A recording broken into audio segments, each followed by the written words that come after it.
Kui minu vanem laps oli umbes sama vana kui minu noorim praegu, juhtus temaga mänguväljakul õnnetus, mistõttu kaunistab tema silmaalust siiani pisike arm. Et mänguväljakutel õnnetusi nii palju ei juhtuks, on tegelikult kehtestatud selleks erinevad normid.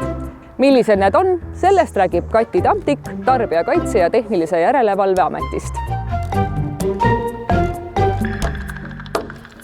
Avalik mänguväljak peab olema igal ajahetkel ohutu ja selle ohutust tuleb kontrollida enne kasutamisele võtmist ja sellepärast peab avalikul mänguväljakul olema kasutusluba. Mänguväljakute atraktsioonid on mõeldud erinevates vanuses lastele ja kui sa tuled lapsega mänguväljakule, siis jälgi, et sinu laps kasutaks neid seadmeid ja atraktsioone, mis on mõeldud tema vanusegrupile. Mänguväljakute seadmete ohutust kontrollitakse nii enne nende mänguväljakule paigaldamist kui ka mänguväljakul ja selleks kasutatakse erinevaid katsekehasid, näiteks sellist.